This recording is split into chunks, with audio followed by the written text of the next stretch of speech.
Mr. Bond. Bond. Bond. Bond. Bond. Bond. James Bond.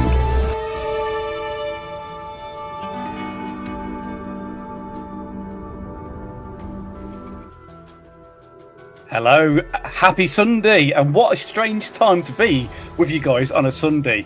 Welcome back to a very special edition of the Ultimate Bondcast with Mike and Chris, as usual. How are we, Chris? Yeah, really good, mate. Really good. It's nice to be here on a weekend. Otherwise, I'd just be sitting downstairs playing my new video game. And what new video game might that be, Chris? Yeah, man. Yeah. Really enjoying this game, mate. Low 7 First Light. It's awesome. I can't wait to talk about it. Absolutely, and we're going to try and go. We're going to go sort of with an in-depth review for you guys to understand whether you've played it or not played it. We're going to try and keep it relatively spoiler-free within the interest of people that haven't got around to playing it just yet. But it is, more importantly, it's a completely interactive review. So by all means, join us on the chat as Gemma.io Live has just done. Hi, welcome to the show on Twitch. We are here on Facebook, Twitch, and YouTube this evening to go through First Light. So yeah, we're going to try and run this quite casual, quite rolling, aren't we? And just try and understand what our experiences had. We both had this, on release day? Or I think I was release day and you the day after, weren't you, I think? I went for the disc version and it just took a little bit longer to get to me. Oh, damn these people. Is it Amazon delaying you by any chance? Yeah, it was Amazon, yeah. Fair enough. Well, with that in mind, let's go no further ahead and look for it. We do Lorenzo. Hi, Lorenzo. Welcome to the chat on YouTube. Hi, Lorenzo. Welcome. But yeah, before we do, Chris, just if people don't know about First Light or the premise of First Light, give us a little bit of a highlight. What's the general drift of the game about? Yeah, of course. So, First Light effectively is like a reimagining of Bond's origins. So, him going from the Navy as an air crewman into MI6 and how he hones his skills and proves himself as an MI6 trainee and working towards becoming an agent. Maybe he will. Maybe he won't. Maybe he won't. No. Let's hope so. No. But it's fair to say that we are seeing Bond in the youngest phase we've ever seen him on a screen capture, whether that's a film or a game, whatever. But we've never seen him pre-00, which is an absolute first. And in fact, it's been running for 60-odd years. That's incredibly strange, isn't it? Even Casino Royale didn't go this far back, which is quite clever. No, it didn't. And I guess in a movie, you've only got 2 hours to tell your story. So it makes sense that you would err on the side of him being an agent, or else you're probably going to have to tell that story over multiple movies. But the thing about a video game is it's a longer form story to tell, much like TV. So you can dig into those longer stories and that background that we're learning about for the first time. Yeah, it's a nice sort of 20-hour campaign. So, and when I refer to that, I'm referring to the fact that it's not mega long, but you are getting high quality content. That's one thing I would say that's come from this game. I didn't feel for a second it was rushed. I felt it was very story intensive.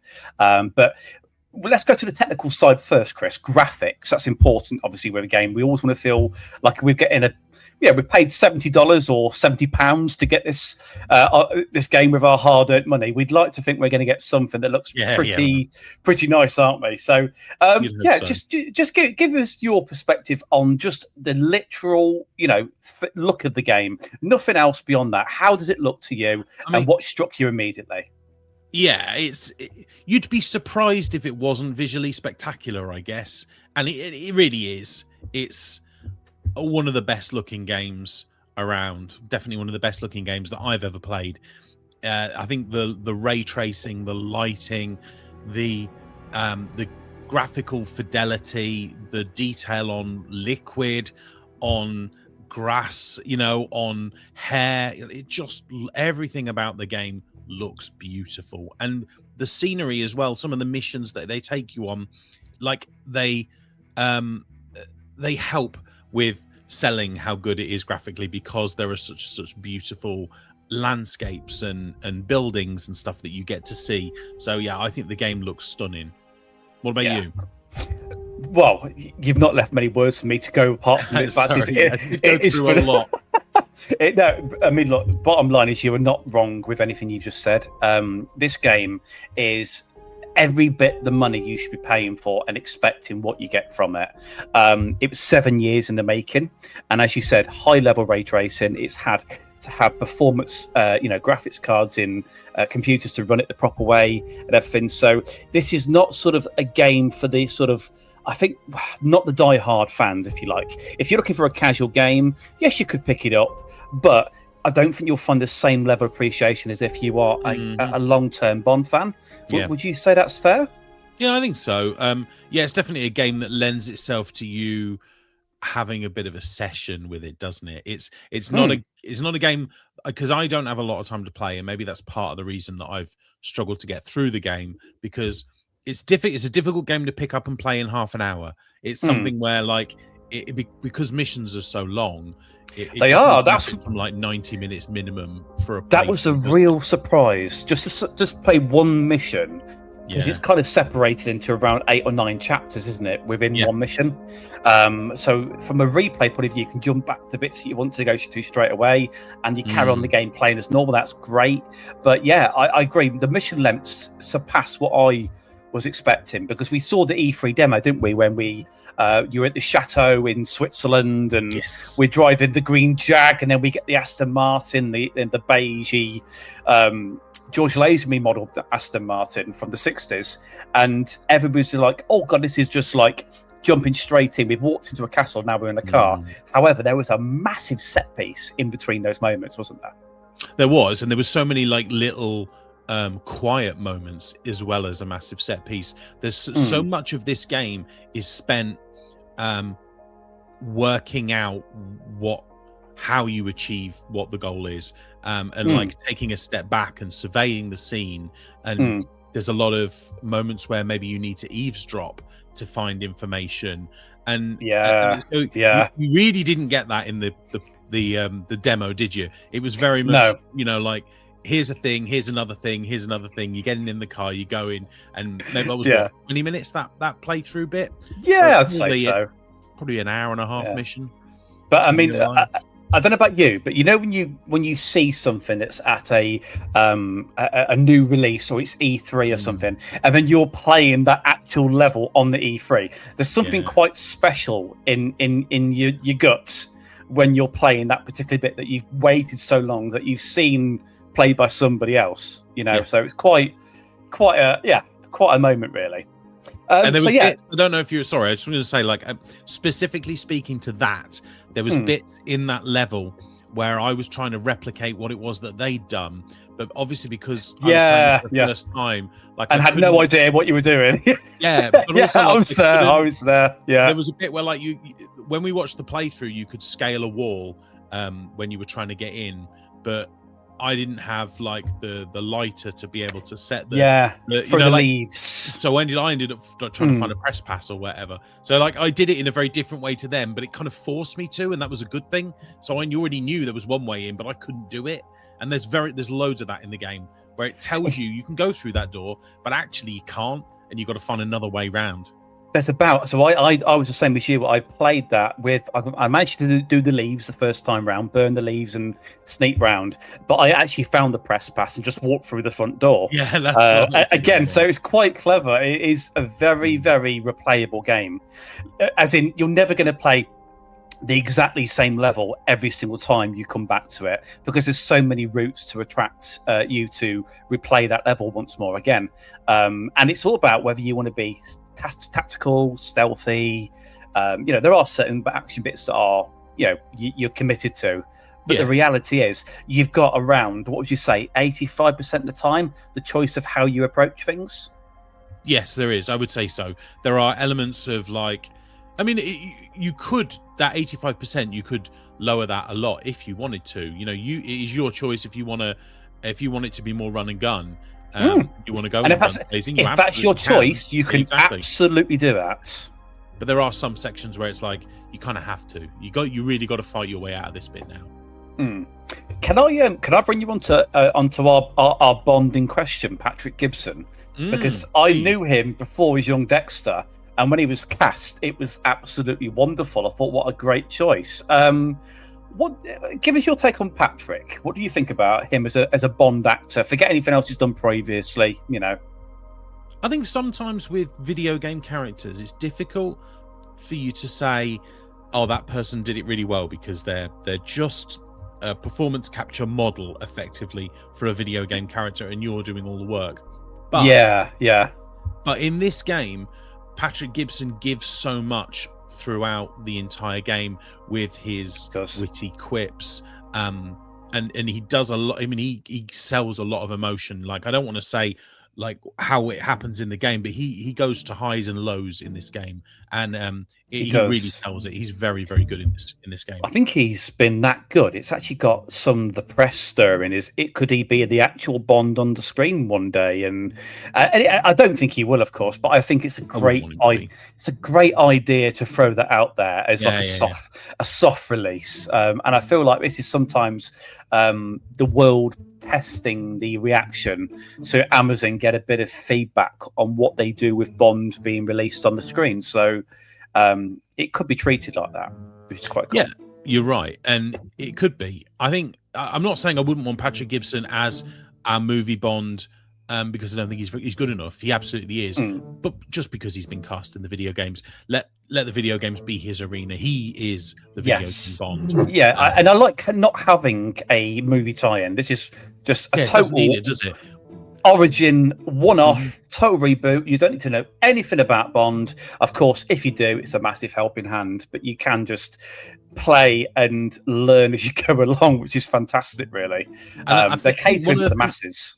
Yeah, they are. And one of the things you can say about this game is it feels like a movie. It's so cinematic. So you're going to get a brand new Bond movie every 3 years, and you're going to get a brand new Bond game every 3 years or so. So you can enjoy double the amount of Bond if you enjoy video games in the same way you enjoy movies.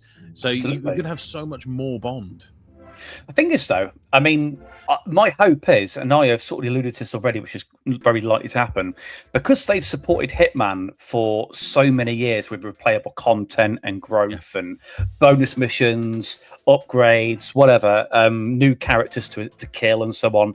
They've supported that well beyond the release date. We're sort of 4 years after Hitman 3, and I'm very, very certain, having read a statement they've already alluded to, that their plan is to look at a trilogy and support this game for years to come before the second game comes out. So if that is the plan and it actually does happen, I think we could look at so many content. This game could be so big in the next 18 months, for example, and we could look at something completely different. And they usually don't charge a lot extra money either for it, really. So it might either be free or minuscule on price. We don't know. I look forward to see whatever comes. I've thoroughly enjoyed the game. So there is one part that's really, really quite cool. I need to bring you on to, Chris. Right. So we're going to be careful because copyright hates us on YouTube, doesn't it? We have a bit of a run-in with this one.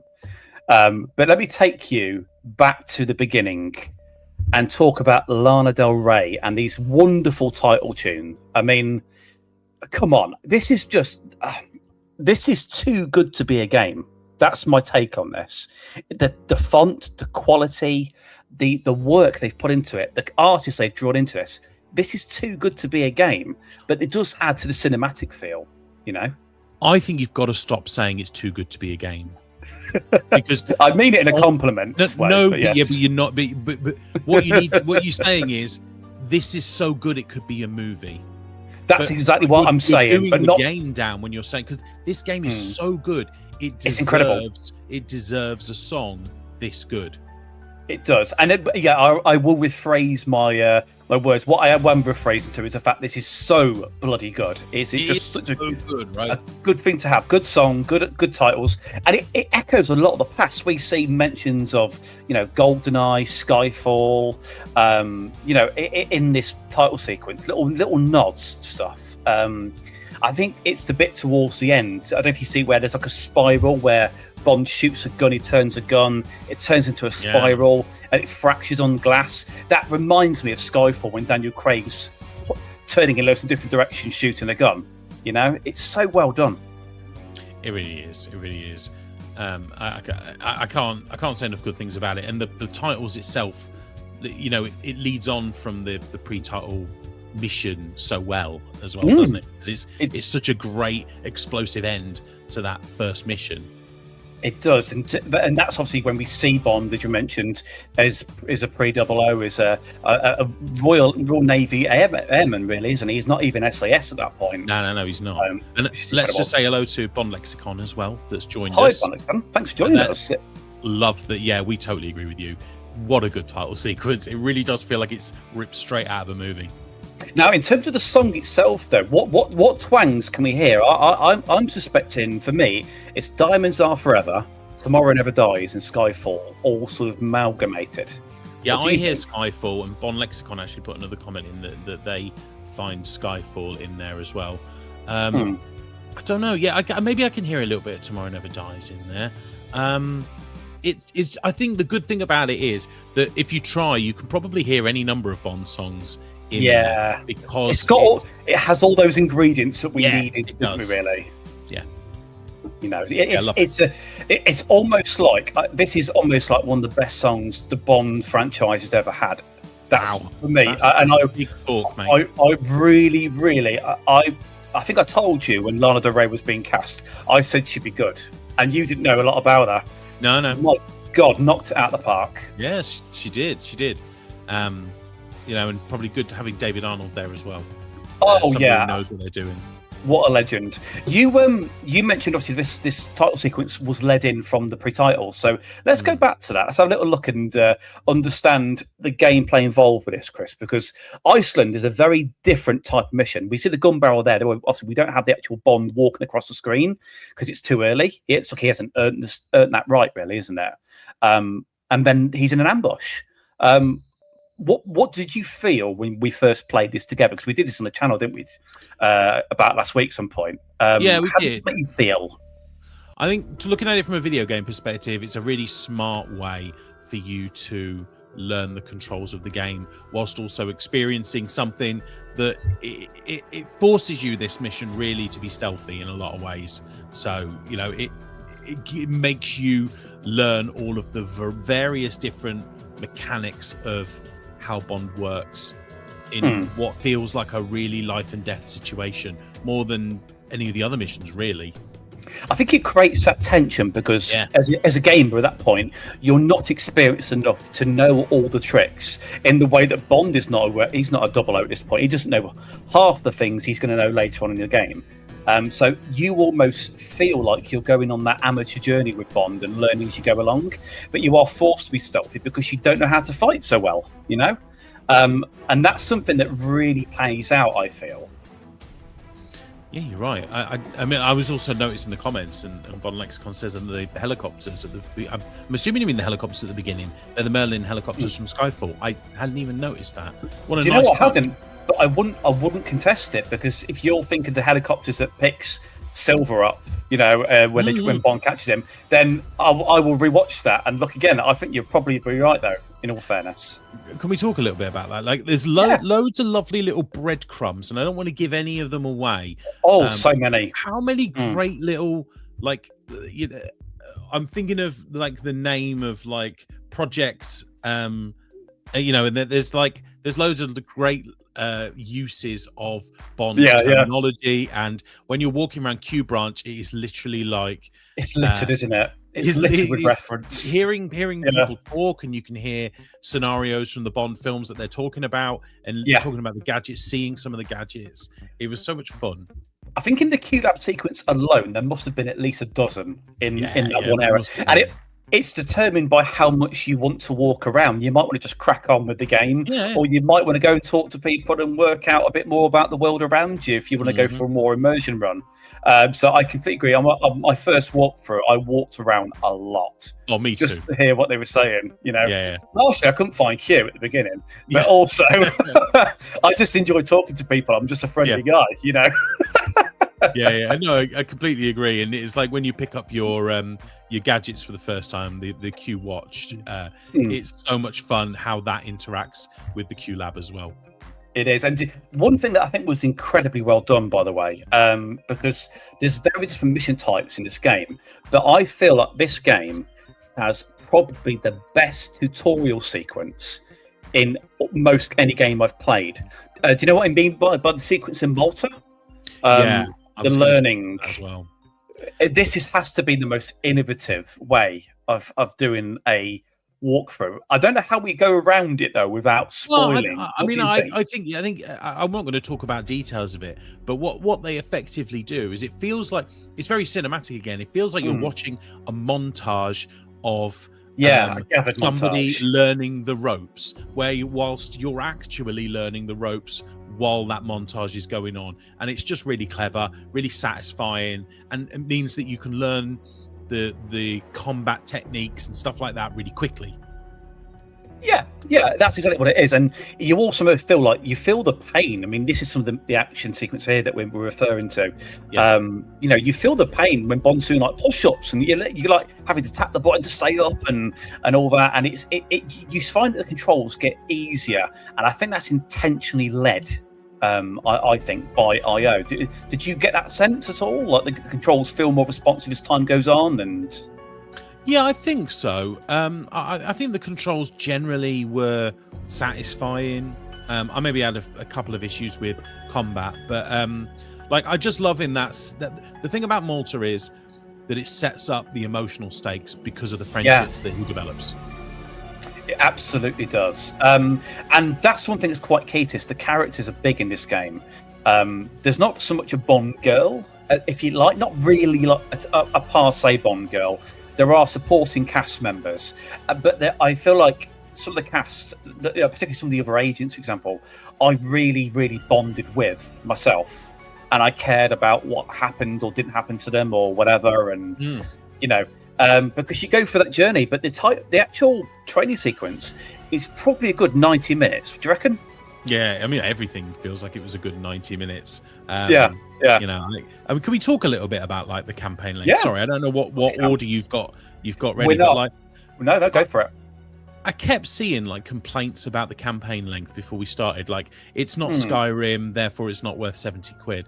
And I just, I have such an issue with that because Don't agree. This is a cinematic story-driven game. It's more linear than something like Skyrim or Grand Theft Auto. Yeah. It's not going to be as long. This is still a similar length campaign, I'd say, to Spider-Man, which is very much a single-player story-driven game.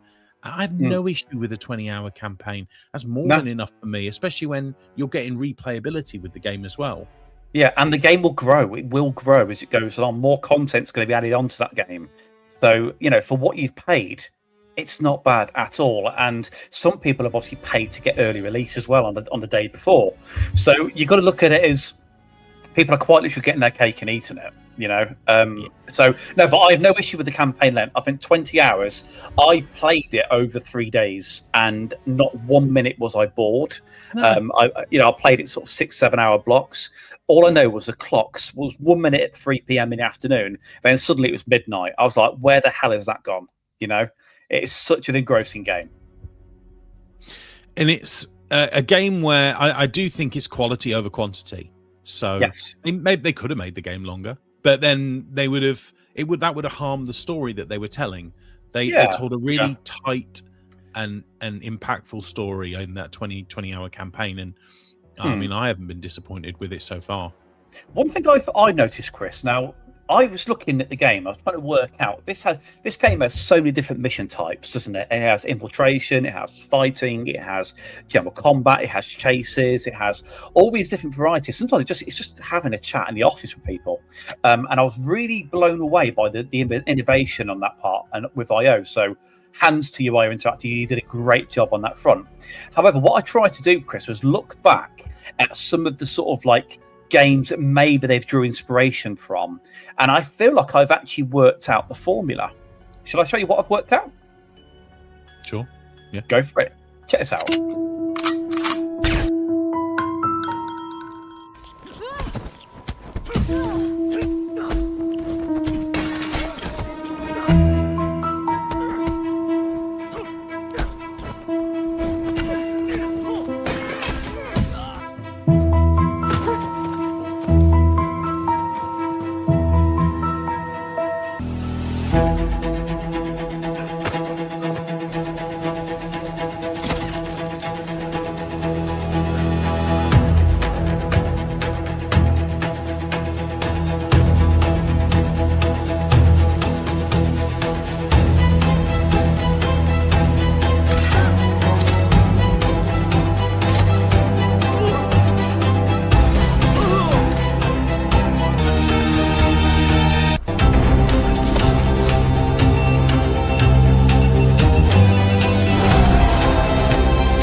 What do you think? Have I got that right or have I got that wrong? And that's also to you guys in the chat. I don't know, mate. I don't know why we need to narrow it down to one game. I feel like there's that combat is Arkham combat, really.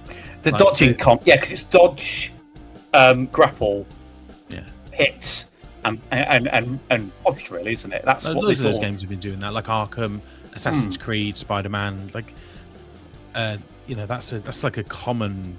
I mean, yeah, sure, yeah. I mean, if we need to label it, then yeah, I guess. I mean, it's a lot of it's come from Hitman, surely. It's got. I think the cinematic aspect is Uncharted, but I think the DNA is predominantly Hitman. Cool. Do we think? Yeah. One thing I would like to bring you to then. So there's different mission types. We've talked that through already. Now we've got to understand how this compares to Bond games of the past. Now you are a particular, should I say, non-advocate of just run and gun games, first person, some of the older Bond games, if you like. I think we'd exclude GoldenEye. Am I correct in saying that? But yeah, what's your sort of take based on the past to now look forward to the future? Now the game's with us. I mean, I definitely don't have an issue with first-person Bond games at all. I have an issue with Bond games where Bond does nothing but shoot a gun, because that's not no what Bond is. espionage. Yeah, like a lot of the ones that were around Daniel Craig's era were very much like run and gun, and 007 Legends was kind of the same as well.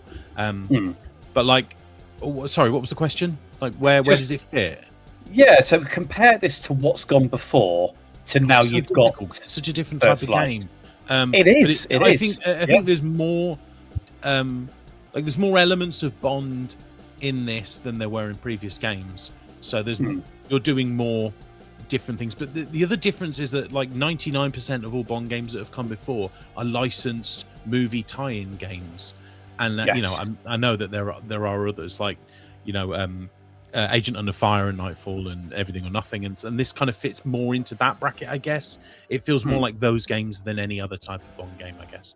Yeah, and like I said, this game's not committed by any sort of continuity or movie it has to follow from that point of view. But it has got some really great features that I feel have innovated the Bond series to the next level now.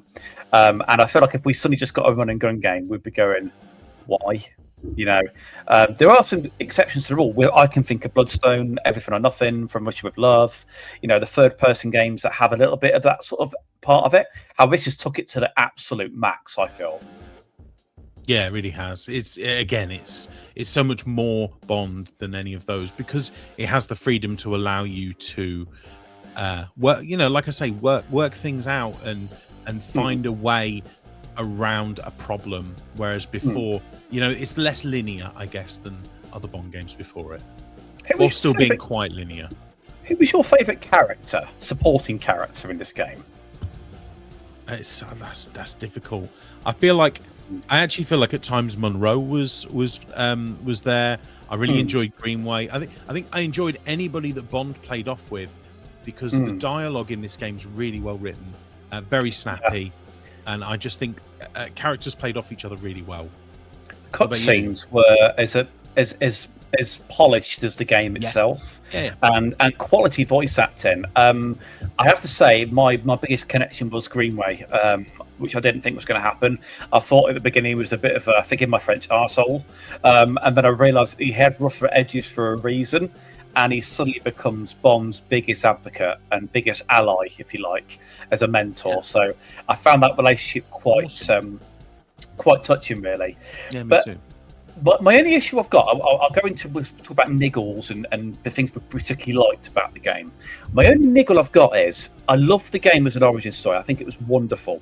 However, haven't we done an origin story already with Casino Royale? Amazon are touting the fact they might do an origin story. Suddenly, we've got an absolute trilogy of origin stories and which one matches up.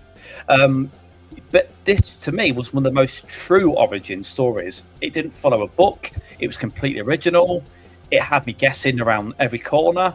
So, is it going to get lost in the archives of prequels? That's my worry, I mean, I hope not. I really hope that we don't get more Origins. I don't know. you know, this is a video game, so they can take licenses.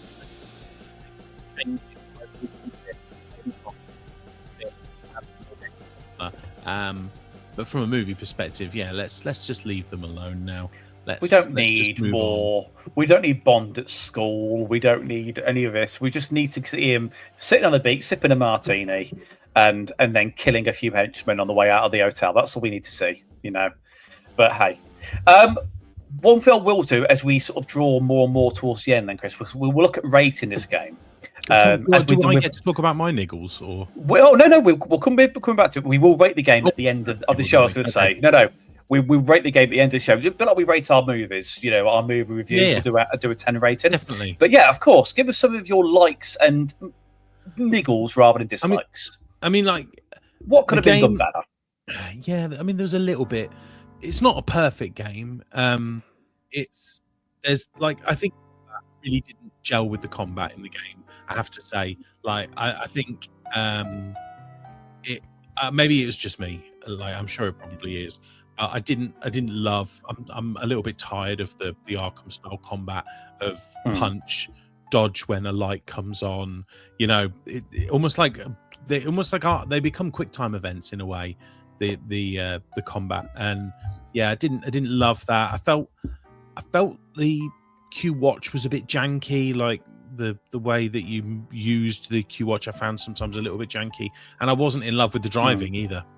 Like, I think the driving was a bit weak, and you know, it almost felt like if I let go of the steering wheel, it would still drive. Go where I wanted it to go anyway. Yeah, exactly. Yes, and a few people have paid comment to that in social media, saying that you know it's just holding down go, and that's about it, really. Yeah. And you know what? That's so similar to other Bond games.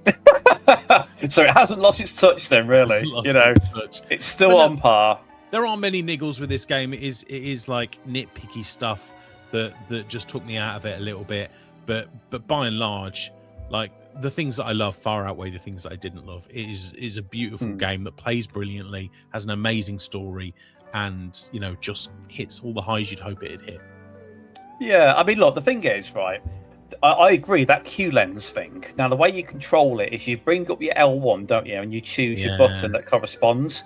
Now, that reminded me, and maybe I'm wrong, it reminded me of the gadget layout on Spider-Man 2. Am I right in saying that? Where I see what you mean. Use your power, which for me wasn't great. I didn't like that in Spider-Man as much as the first game.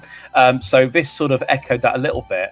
It was easy to deploy, but it didn't feel quite as slick as, like, for example, when you play Everything for Nothing. I know it's a PS2 game and it's dated now. However, you just use your D-pad, choose your gadget, you got it in your hand, and then you do what you do with it. You put it down, you throw a grenade or whatever. It felt like that was the dominance of the part that you were controlling, whereas this felt more like a side-scrolling activity. Do you know what I mean? Is that right? Yeah, a little bit. Yeah, it did. So there's definitely things they could work on in the future just to make it. And I'm sure, like, there was a few glitches as well. I had like character models not doing what they were supposed to and stuff, but I'm sure that sort of thing will get ironed out as updates roll out from IO. I hope so.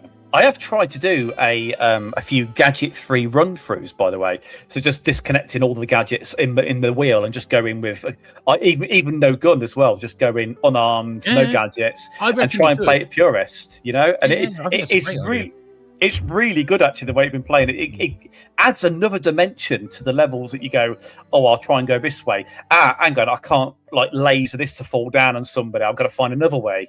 So it does force you to be creative. So I think from a purist point of view, people that are going to find... There's always going to be something that moan about it. Oh, I finished the game. I don't want to pick it up again. Great, no problem. Crack on, go and play something else. But there's a lot of people that will continue to play the game over and over again and find new ways to play those levels. And I don't think we've even scratched the surface. I mean, I'm looking at probably 12 or 15 options per level, you know, that you can come across just by walking around. And the environments, yes, they're not as big as Hitman, for example. However, they're big enough. They're big enough to feel open, that you're not just being driven down a single path, even though you are. Does that make sense? Yeah, it does. And yeah, I guess this game, I haven't played a lot of Hitman, and I reckon this is probably still a little more linear than Hitman is. I think it had to be, though. Hitman Light. Yeah, no, I agree. I think it did. but I still felt like maybe, and this might be because I haven't been playing 5, 6, 7 hours at a time, and I don't really know if I can anymore. I don't know if I've got the attention span for it, but maybe that's why I felt sometimes with the longer missions and the fact that there's a lot of walking around, searching for evidence and finding out how to do something, that maybe it felt as though the pace of the level dipped a little bit as that happened. And I don't know, maybe IO think of a way of combating that with more like in-ear comms that helped keep you engaged, or I don't know. But I think sometimes it felt the longer level. I'm thinking specifically about Switzerland, like it just felt like it dipped a little bit in the middle for me. Yeah, pacing has to have a big hand in that, of course, and an answer for it. But the reality is, though, I don't feel that any levels were just drawn out. I feel like there was high quality content of why you were going to a certain room and doing this and doing that. But yes, there's bits. It's a bit like having a 3-hour movie. You could shave a little bit off and make it a 2.5-hour movie. There is reasons that, escape us. We're not game developers for that reason, But that being said, when I look at the game as a whole, I never for 1 minute felt it dragged. The pacing was always good for me. I got 6 hours out of it every time, but that's only because I was tired, not because I hated the game. No, that's good. I think maybe maybe it dragged a little, not dragged, but like maybe it was just because I spent so long just walking around everywhere. And I took myself away from the objective a little bit too much to just be like, oh, what's this? What happens if I go and stand next to this couple talking and I just listen to the conversation? I know it's like to have a game that feels too big. Red Dead Redemption did that to me. I can't even. Oh yeah, I struggle with pick the game games now. This wasn't one of those though. This felt very linear, but freedom to do what you want around it. And for me, an absolute quality entry in the Bond catalogue. Yeah, agreed. It's like it's an A to B game. It's just how you get to B is completely your decision. Absolutely, it is from there. Was there any other bits that you wanted to talk about, Crystal? I think I've covered my list. Was there any other bits on your diary at all? I don't think so. I think it's just about saying how well put together it is and how polished it feels from day one, because it really doesn't have a lot wrong with it. Not at all. In 7 years, IO, he did us all proud. Do you think it could be Game of the Year? I think it's got competition. We've got Resi. I think Resi will be tough to beat, but it could be. Crimson Desert's been particularly high, so it's got competition. But I think it's got an absolute as good a stab as any of those other titles we've just mentioned. I think it's a contender. It's going to be in the top 5, no doubt, but it could hit 1 or 2. I think it's likely to be a 1 or 2 spot from there. Yeah, let's hope so. They deserve it. So let's rate it, Chris. Now, just for you guys that have never tuned into our shows before, know what we do. We rate it at 10, but we don't just go 1 to 10. We go all the little decimal points in between because we know we can't be quite. Maybe it's not quite a 7 or it's not quite a 5 or whatever. So we put it down a little bit. So, all things considered, Chris, what's your rating on 007 First Light?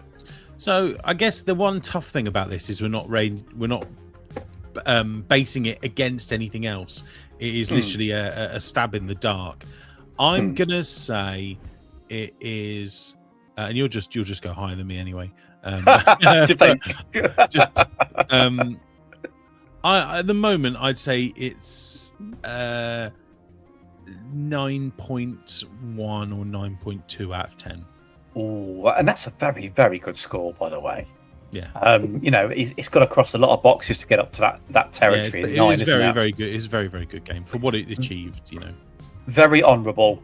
I like you. I'm going to be in the 9s as well, but it's not a 10. There is certain things I would have changed about the game. Nothing massive. Really enjoyable. But, as an overall polished single immersion player game for what I've paid for that money, I would give it a nice solid 9.6. It's not quite a 10, but it's damn close. That's what I would say. So I'd say we probably even out at a 9.4 between us. Do we think? If you want to, I mean, if you're on the It chat was live with us, just what's your rating? What did you think? If you've played the game or you watched the game being played somewhere, what's your rating? Drop it in the comments for us. We'd love to know what you guys think. Absolutely.